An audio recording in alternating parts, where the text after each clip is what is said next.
오늘도 우리 기뻐하는 교회 주일 예배 함께 하시는 여러분들을 주님의 이름으로 사랑하고 축복합니다. 오늘은 주현 후 세 번째 주일입니다. 우리 시간 경건한 마음으로 살아계신 하나님께 예배드리겠습니다. 다 함께 사도신경으로 우리 신앙을 고백하겠습니다. 전능하사 천지를 만드신 하나님 아버지를 내가 믿사오며 그 외아들 우리 주 예수 그리스도를 믿사오니 이는 성령으로 잉태하사 동정녀 마리아에게 나시고 본디오 빌라도에게 고난을 받으사 십자가에 못 박혀 죽으시고 장사한 지 사흘 만에 죽은 자 가운데서 다시 살아나시며 하늘에 오르사 전능하신 하나님 우편에 앉아 계시다가 저리로서 산자와 죽은 자를 심판하러 오시리라. 성령을 믿사오며 거룩한 공예와 성도가 서로 교통하는 것과 죄를 사하여 주신 것과 몸이 다시 사는 것과 영원히 사는 것을 믿사옵나이다. 아멘. 다 함께 찬송가 29장 찬양하겠습니다.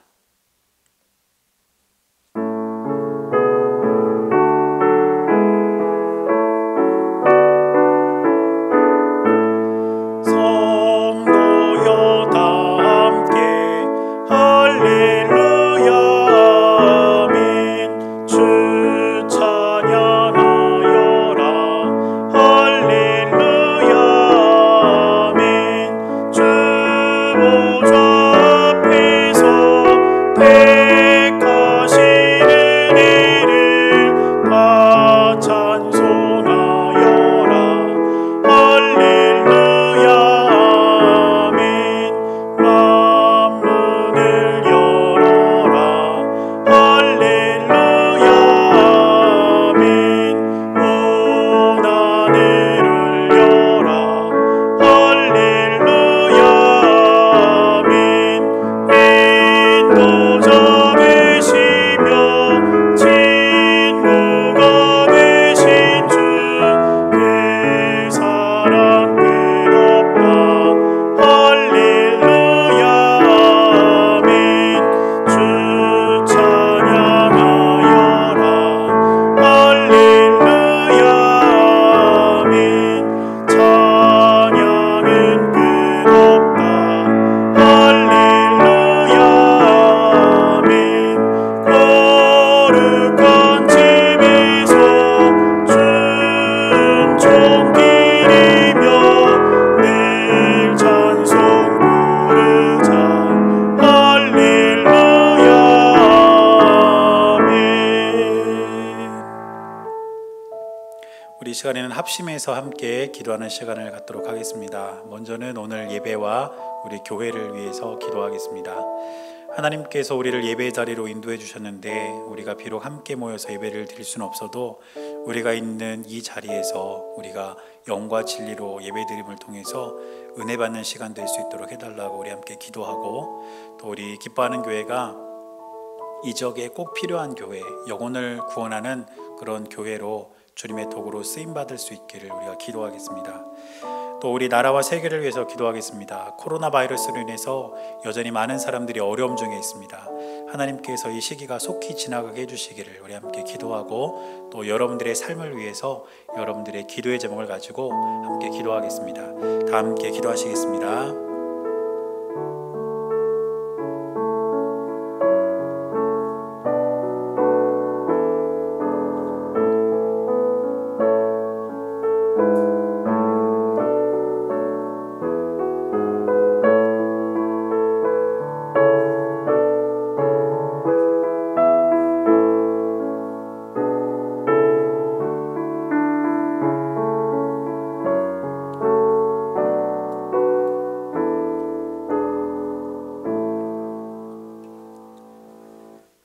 살아계신 하나님 감사합니다. 오늘도 거룩한 주일 우리를 예배의 자리로 인도해 주시고 우리가 이 시간 주님께 예배 드릴 수 있도록 늘 함께 해주시니 감사를 드립니다. 우리가 비록 함께 모여서 예배를 드릴 수는 없지만 우리가 있는 그 자리가 주의 성전임을 잊지 않게 하셔서 이 예배를 통해서 우리 주님께서 주시는 은혜를 누리게 하시고 주님과 믿음으로 동행하는 우리 모두가 될 수 있도록 주님 역사하여 주시옵소서. 주님 또한 우리나라와 온 세계가 여전히 코로나로 인해서 큰 고통 중에 있습니다. 주님께서 은혜와 긍휼을 베풀어 주셔서 이 고통의 시간이 속히 지나가게 하시고 하나님의 은혜가 우리 모두에게 넘쳐날 수 있도록 주님 역사하여 주옵소서. 이 시간 예배를 드리는 사랑하는 성도님들의 삶을 위하여 주님 간절히 기도합니다. 주님, 우리의 삶 가운데 늘 함께 하셔서 우리의 삶을 인도하여 주시고 우리의 마음 가운데 있는 기도의 제목들과 마음의 소원들을 기억하여 주셔서 하나님의 때에 하나님의 방법으로 응답되는 귀한 역사가 우리 모두에게 있도록 주님 함께하여 주옵소서. 이 예배 가운데 우리 주님께서 함께 하시고 우리 예배를 받아주실 것을 믿으며 살아계신 예수님의 이름으로 간절히 기도드렸습니다. 아멘.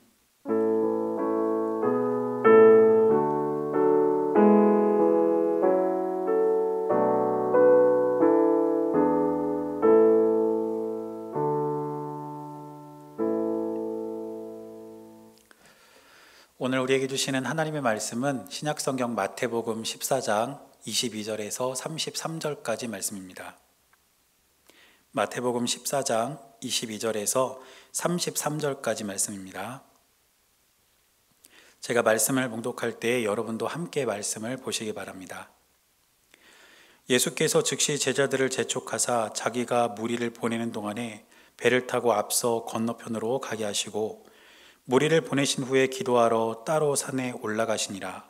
저물매 거기 혼자 계시더니 배가 이미 육지에서 술이나 떠나서 바람이 거스름으로 물결로 말미암아 고난을 당하더라.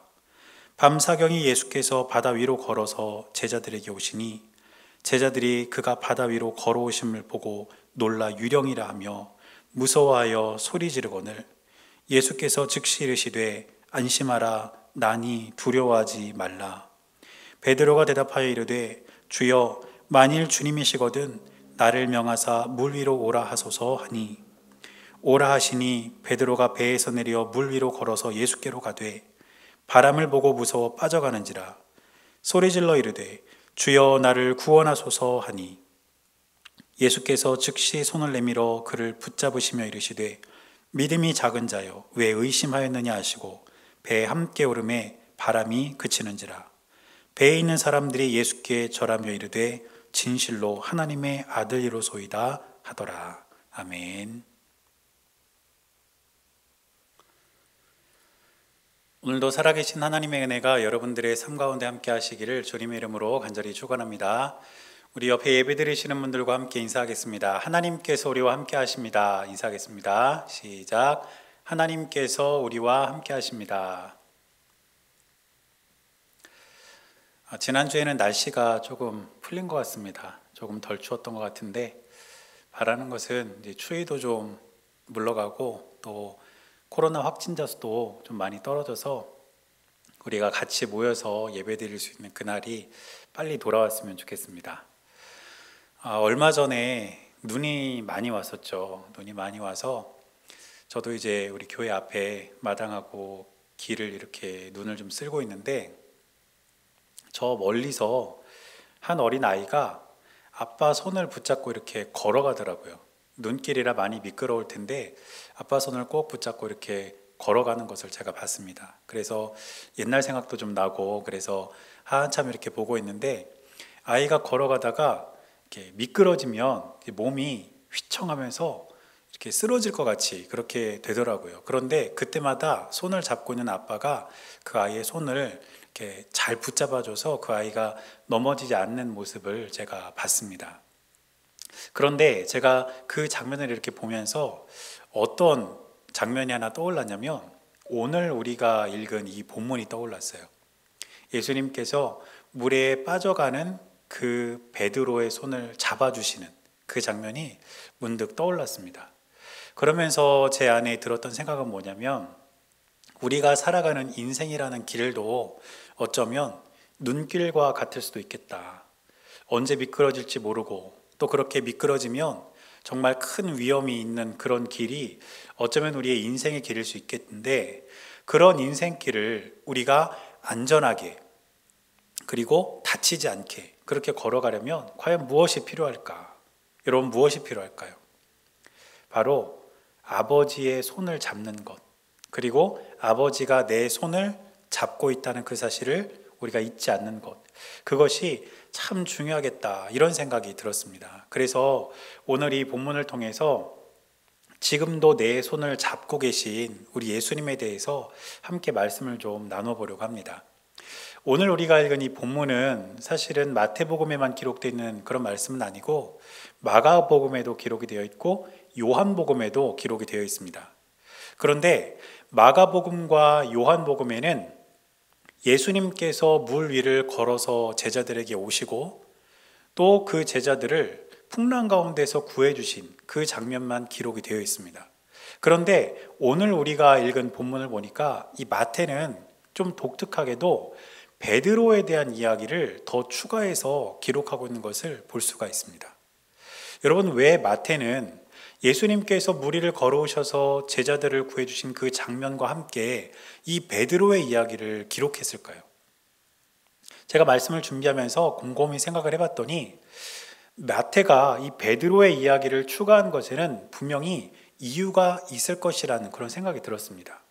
그리고 그 이유 가운데 하나는 무엇이냐면 이 베드로의 모습을 통해서 우리의 모습을 우리가 발견할 수 있고, 그럼에도 불구하고 우리의 손을 잡아주신 그 예수님을 아마 마태는 베드로를 통해서 사람들에게 보이기 원하지 않았을까, 이런 생각을 해보게 됩니다. 오늘 우리가 읽은 본문을 통해서 발견할 수 있는 베드로의 모습은 뭐겠습니까?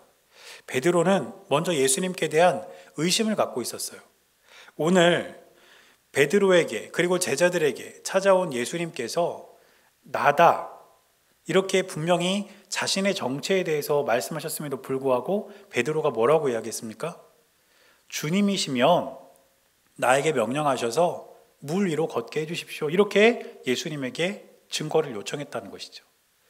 이 말은 베드로의 마음 가운데 예수님께 대한 어떤 작은 의심이 있지 않았는가, 이런 생각을 해볼 수 있는 그런 단서가 됩니다. 어쩌면 이 베드로의 모습을 통해서 볼 수 있는 우리의 모습이 이런 모습 아닐까요? 예수님을 믿는다 하지만 그 예수님을 믿는 믿음을 잘 지켜내지 못하고 이 세상을 살아가면서 아주 작은 의심이라도 갖고 살아가는 우리들의 모습이 이 베드로의 모습을 통해서 드러나는 것 아니겠습니까? 또한 베드로는 물 위를 걸으면서 예수님을 본 것이 아니라 바람을 보았습니다. 그래서 오늘 말씀을 보니까 베드로가 바람을 보았을 때에 그로 인해서 이제 물속으로 빠져들어가는 그런 장면을 우리가 발견할 수가 있는 것이죠. 예수님만 한결같이 바라봤으면 아마 물속으로 빠지지 않았을 겁니다. 그런데 베드로는 예수님이 자기 눈앞에 있음에도 불구하고, 그리고 그 예수님의 능력으로 물 위를 걷고 있음에도 불구하고 그는 바람을 보았다는 것이죠.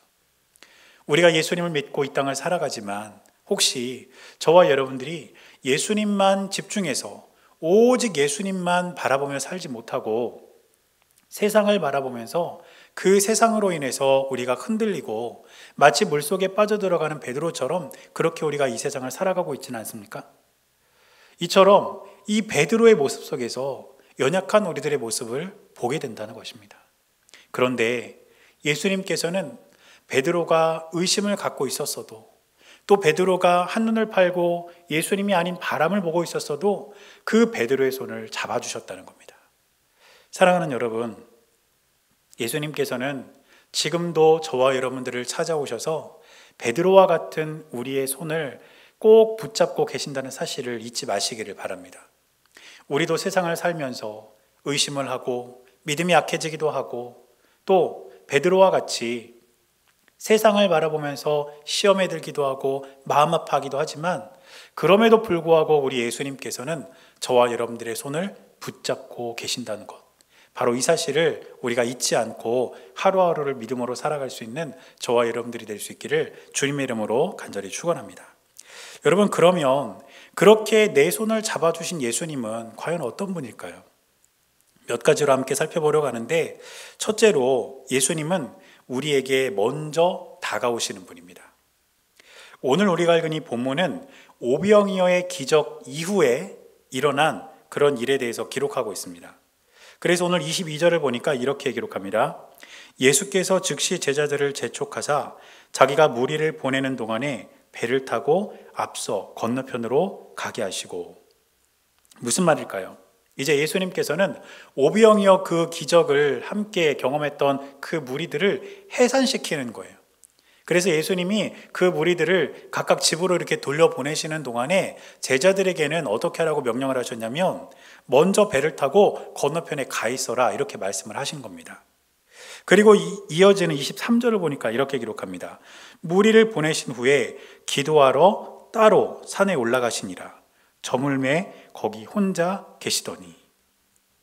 이제 예수님께서는 무리들을 다 흩어서 해산을 시키고 제자들은 먼저 건너편에 가 있으라고 말씀을 하신 다음에 예수님께서는 어떻게 하신 겁니까? 예수님께서 기도하러 혼자 산에 올라가신 거예요. 그때가 날이 저물 때가 되었다 이렇게 기록하고 있습니다.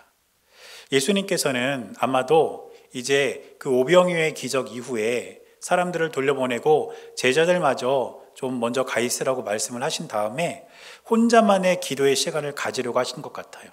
그래서 예수님도 좀 쉬는 시간을 갖고 어떤 영적인 회복의 시간을 갖고 하나님께 기도하는 그런 시간을 가지려고 산에 올라가신 것으로 우리가 알 수 있습니다.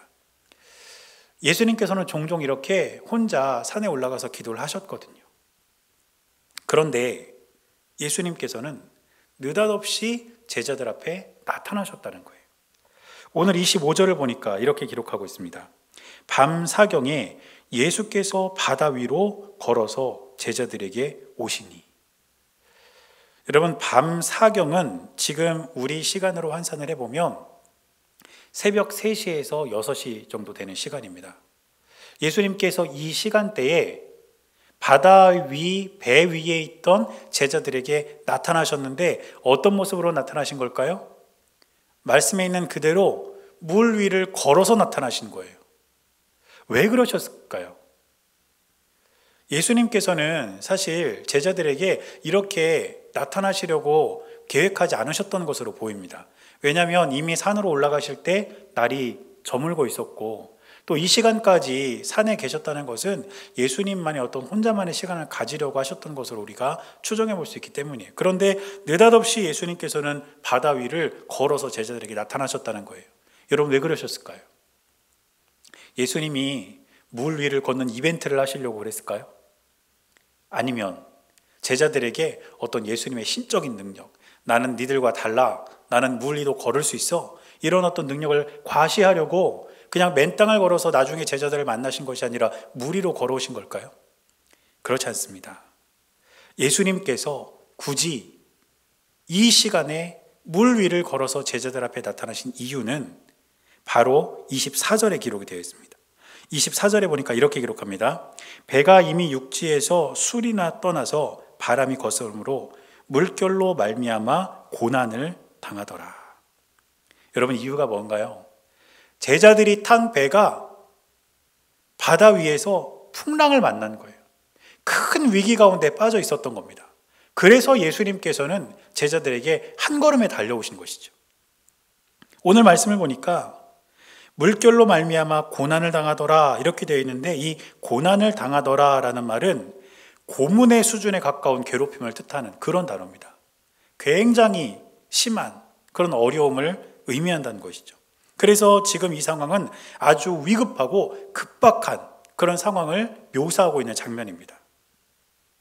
당시 사람들은 이 바다를 어떻게 이해했냐면 악령이 사는 집으로 이해했어요. 그래서 그 바다는 어떤 심판의 장소, 그리고 공포의 대상, 이렇게 여겼습니다.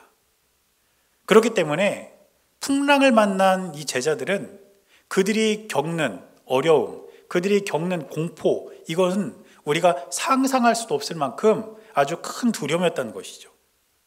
그래서 예수님께서는 그런 큰 위기와 두려움에 빠진 제자들에게 나타나신 것입니다. 예수님께서는 큰 위기에 빠진 이 제자들에게 먼저 다가오셨다는 거예요.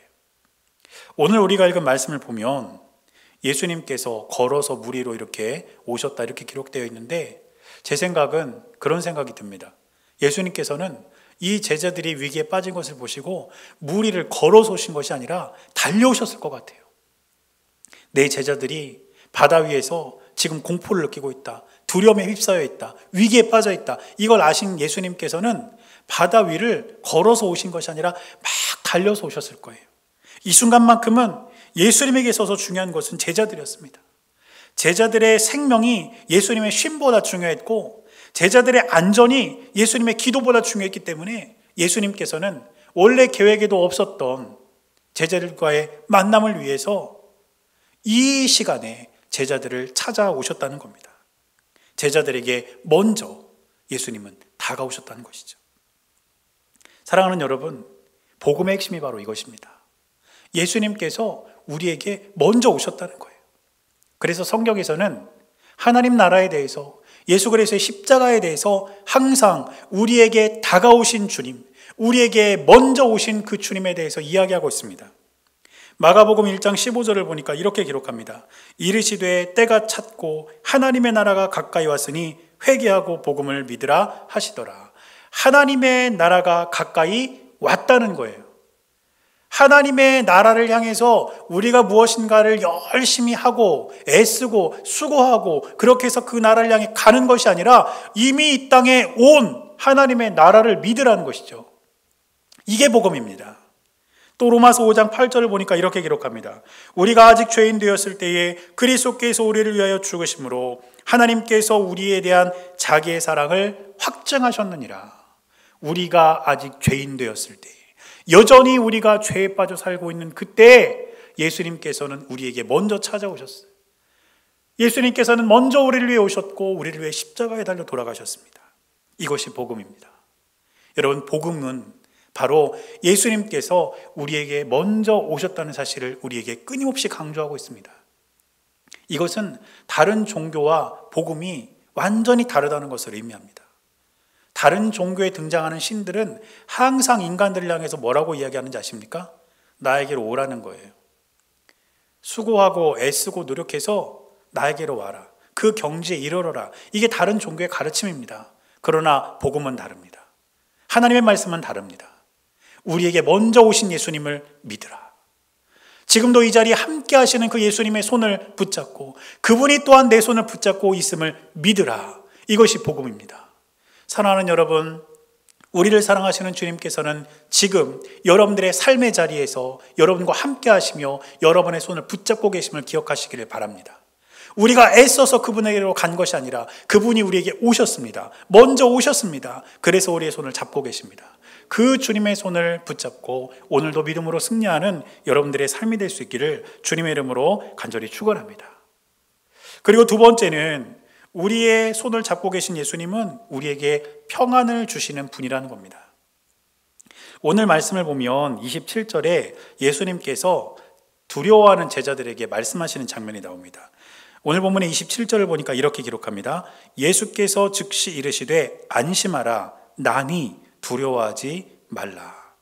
조금 쉽게 말하면 나니, 이 말은 나다, 이런 뜻입니다. 그런데 이 나니, 나다, 이 말씀이 헬라어 원어로 보면 에고 에이미 이렇게 되어 있습니다. 에고 에이미. 그대로 직역을 하면, 그대로 번역을 하면 어떤 뜻이냐면 나는 나다, 이런 뜻이에요. 그런데 여러분, 나는 나다라는 이 말씀, 예수님께서 제자들에게 하신 에고 에이미, 이거는 하나님께서 모세에게 하나님을 말씀하실 때 하셨던 그 말씀과 똑같은 말씀입니다. 출애굽기 3장 14절을 보면 이제 모세는 하나님에게 하나님의 이름을 묻습니다. 내가 내 백성들에게 가서 누가 이렇게 하셨냐고 물으면 내가 말을 해줘야 될 거 아닙니까? 당신의 이름은 무엇입니까? 당신은 누굽니까? 누가 이렇게 하라고 했다고 제가 말해야 합니까? 이렇게 하나님께 물었을 때 하나님께서 모세에게 뭐라고 말씀하셨냐면 나는 스스로 있는 자니라, 이렇게 말씀하셨어요. 나는 스스로 있는 자니라, 이 말이 나는 나다, 이겁니다. 다시 말해서 지금 예수님께서 두려움에 휩싸여 있는 제자들 앞에서 에고 에이미, 나는 나다, 이렇게 말씀하신 것은 하나님과 예수님을 동일시하고 있다는 거예요. 이 말은 무슨 뜻일까요? 지금 두려움과 공포에 휩싸여 있는 제자들 앞에서 예수님은 이 세상을 창조하시고 이 세상을 다스리시는 권능의 하나님으로서의 정체성을 드러내면서 제자들에게 말씀하고 계신다는 겁니다. 그러면서 제자들에게 두 가지 명령을 하시는데 첫 번째는 무엇이냐면 안심하라. 그리고 두 번째 말씀은 무엇이냐면 두려워하지 말라. 이 두 가지를 말씀하시는 겁니다.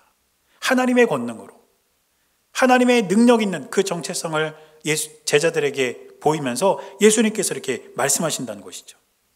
그런데 이 두 가지 명령 중에 첫 번째 명령, 안심하라. 이 명령은 시제로 보면 현재 명령형입니다. 그리고 이 말에는 긍정적인 의미가 있어요. 좀 쉽게 풀어서 설명을 하면 현재 명령형은 어떤 말이냐면 지금부터 계속 그렇게 하라는 거예요. 다시 말해서 안심하라 이렇게 말씀하신 것은 무슨 뜻입니까? 지금부터 너희들은 안심해도 좋다. 안심해라. 지금부터 계속해서 너희들은 안심해라. 이렇게 말씀하신 겁니다. 그런데 이 안심하다라는 이 말에는 다른 의미도 있습니다. 용기를 갖다, 위로를 얻다, 평안을 누리다. 이런 여러 가지 의미가 있고 특별히 평안을 누리다라는 의미가 있어요. 그러니까 지금 예수님께서는 제자들에게 지금부터는 계속해서 평안을 누려라. 그럴 수 있다. 내가 그렇게 해주마. 이렇게 지금 말씀하신다는 것이죠. 그 다음에 두 번째 예수님의 명령은 두려워 말라. 이 명령이었는데 이 두려워 말라라는 명령 역시 시제로 보면 현재 명령형입니다. 그런데 이것은 안심하라랑 좀 달라요. 안심하라는 긍정형이에요. 지금부터 계속 그렇게 해라 이런 뜻입니다. 그런데 두려워하지 말라는 부정형입니다. 지금까지 했던 것을 멈추라 이런 뜻이에요. 지금까지 했던 그것을 멈추고 앞으로는 그렇게 하지 말아라 이렇게 말씀하시는 것이 부정적인 의미에서의 현재 명령형 두려워 말라라는 겁니다. 무슨 뜻일까요? 지금부터는 두려워하는 것을 멈추라는 거예요. 두려워할 필요가 없다는 것입니다. 지금 예수님께서 배 위에서 풍랑을 만나서 큰 두려움과 공포에 휩싸이는 제자들에게 나타나셨습니다. 그런 다음에 하나님의 권능을 가지고 하나님의 능력과 하나님의 위엄에 찬 그 모습을 가지고 제자들에게 말씀하십니다. 뭐라고 말씀하는 것일까요? 지금 이 시점을 기준으로 안심하라. 그리고 두려워하지 말라. 지금 이 시점을 기준으로 너희들의 마음에는 안심이 없었고 평안이 없었고 위로가 없었고 어떤 용기가 없었는데 지금부터는 그것을 가져라. 지금부터는 안심해라. 지금부터는 평안해라. 지금부터는 용기를 내라. 예수님께서 이렇게 말씀하신 겁니다. 동시에 지금 이 시점을 기준으로 지금까지 너희 마음 가운데 두려움이 있었고 공포가 있었고 근심이 있었는데 그것을 여기서 멈춰라. 앞으로는 그것을 갖고 있지 말아라. 지금 예수님이 이렇게 말씀하시는 것이라는 것이죠. 여러분, 지금 예수님께서는 제자들에게 이 두 가지 명령을 통해서 예수님께서 평안을 주시는 분이라는 것, 예수님께서 그들을 안전한 곳으로 인도해 주시는 분이라는 것을 분명히 말씀하고 있습니다. 우리에게도 똑같이 말씀하지 않으실까요? 오늘 이 예배를 통해서 그리고 우리 손을 붙잡고 계신 그 예수님께서 저와 여러분들에게도 똑같이 말씀하신다는 겁니다. 바로 이 시점을 기준으로 지금까지 우리의 마음 가운데 없었던 용기, 위로, 평안 이런 것들은 앞으로 계속해서 우리의 마음 가운데 가지고 살아가라는 것입니다. 동시에 오늘 이 시점을 기준으로 지금까지 우리 마음 가운데 자리 잡고 있었던 두려움과 공포와 근심은 이제 여기서 멈추라는 거예요. 그리고 앞으로는 그것을 더 이상 그 마음 가운데 갖고 있지 말라는 겁니다. 사랑하는 여러분, 저는 저와 여러분들이 예수님께서 우리의 손을 꼭 붙잡고 계신다는 사실을 기억할 때에 우리의 마음속에 예수님께서 주시는 평안이 있기를 축복합니다. 그리고 그동안 우리들의 마음을 뒤집어 놓았던 공포와 두려움은 멈춰질 수 있기를 바랍니다. 그래서 우리 주님께서 말씀하신 대로 믿음을 가지고 하루하루를 살아가면서 우리에게 주님께서 주신 평안을 누리며 살아가는 저와 여러분들이 될 수 있기를 주님의 이름으로 간절히 축원합니다. 그리고 세 번째로 예수님은 우리를 구원하십니다. 오늘 30절 말씀을 보니까 이제 물에 빠진 베드로가 아주 다급하게 외칩니다. 30절을 보니까 이렇게 기록합니다. 바람을 보고 무서워 빠져가는지라 소리질러 이르되 주여 나를 구원하소서 하니. 지금 베드로가 주여 나를 구원하소서 이렇게 지금 외쳤다는 거죠. 우리가 성경을 읽을 때 성경이 참 점잖게 번역이 돼 있어서 그냥 그렇게 읽고 지나갈 때가 많은데, 오늘 베드로가 이야기한 거, 주여 나를 구원하소서, 이 말은 쉽게 말하면 뭘까요? 사람 살려입니다. 사람 살려. 지금 물에 막 빠져서 물 밑으로 막 들어가면서 사람 살려, 사람 살려, 지금 막 그렇게 소리치고 있는 거예요. 그런데 그런 베드로에게 예수님께서 응답하십니다. 31절을 보니까 예수님은 이렇게 말씀하십니다.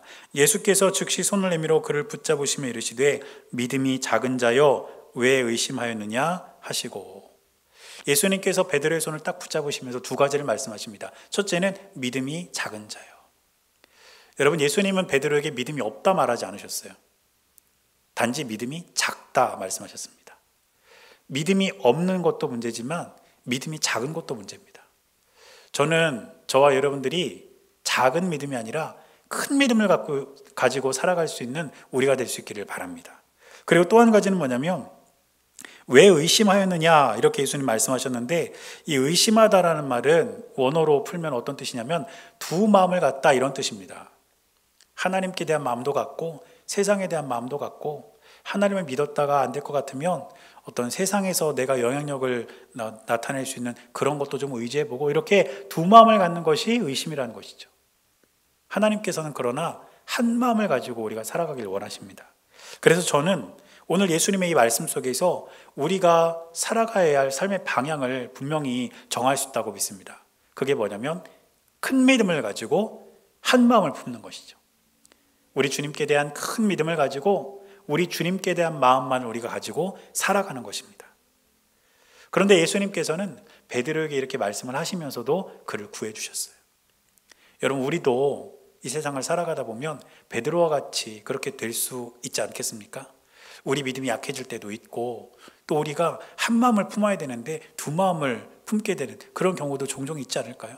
그런데 그럼에도 불구하고 우리 주님은 저와 여러분들을 붙잡아 주시고 구원해 주신다는 겁니다.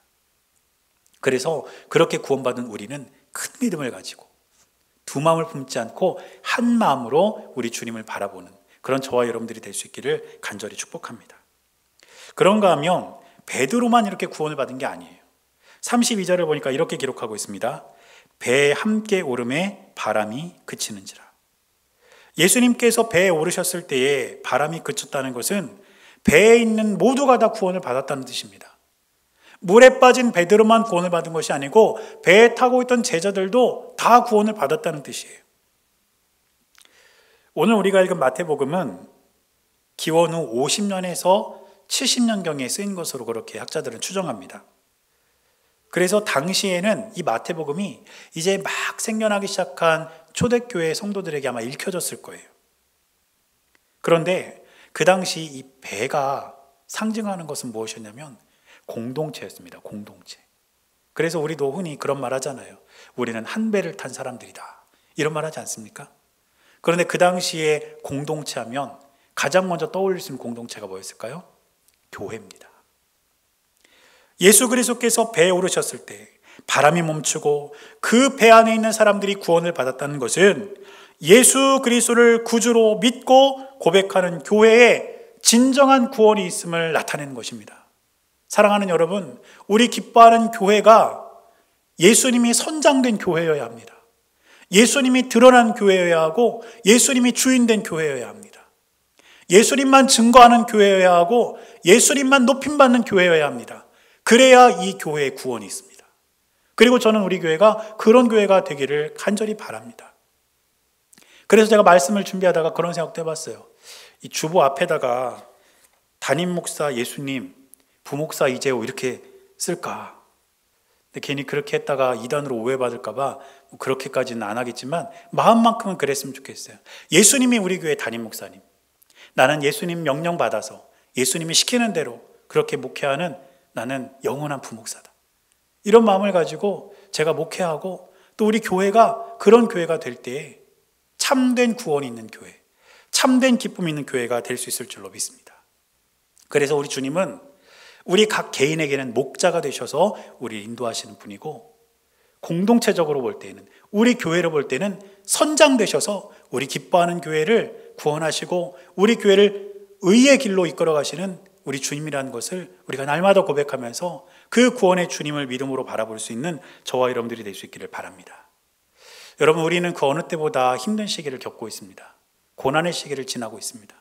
그런데 어떤 사람은 고난의 시기를 지나면서 믿음을 잃어버리는 사람이 있지만, 또 어떤 사람은 고난의 시기를 지나면서 오히려 예수님을 깊이 만나는 사람도 있습니다. 저는 저와 여러분들이 두 번째 제가 말씀드린 그런 사람들이 될 수 있기를 바랍니다. 비록 우리가 어려운 시대를 살고 있지만 이 시간, 이 시대를 통해 내 손을 꼭 붙잡고 계시는 예수님을 더 깊이 만나서 그 주님과 믿음으로 동행하는 저와 여러분들의 삶이 될 수 있기를 주님의 이름으로 간절히 축원합니다. 그래서 이 한 주도 여러분의 손을 붙잡고 계신 그 예수님과 함께 믿음으로 승리하는 여러분들의 삶이 될 수 있기를 주님의 이름으로 간절히 축원합니다. 기도하겠습니다. 사랑하는 주님, 우리의 삶 가운데 역사하시는 주님을 믿음으로 바라보게 하시고 날마다 우리 손을 붙잡고 계신 주님과 동행하는 우리 모두가 될 수 있도록 은혜를 내려 주시옵소서. 우리 주님과 늘 함께하며 고난 가운데 깊어지는 신앙으로 주님께 영광 돌리는 우리 모두가 될 수 있도록 주님 동행하여 주옵소서. 우리 주님께서 함께하여 주실 것을 믿으며 살아계신 예수님의 이름으로 간절히 기도드렸습니다. 아멘. 다 함께 찬송가 93장 찬양하겠습니다.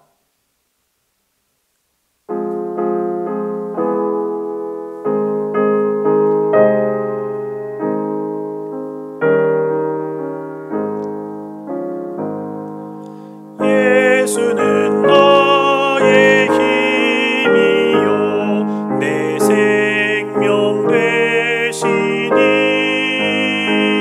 구주 예수 떠나 살면 죄 중에 빠지리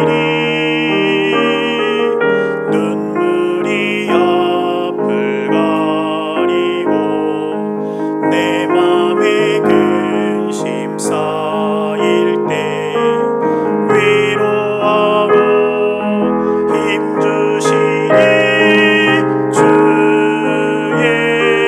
예수. 예수는 너의 힘이요 내 친구 되시니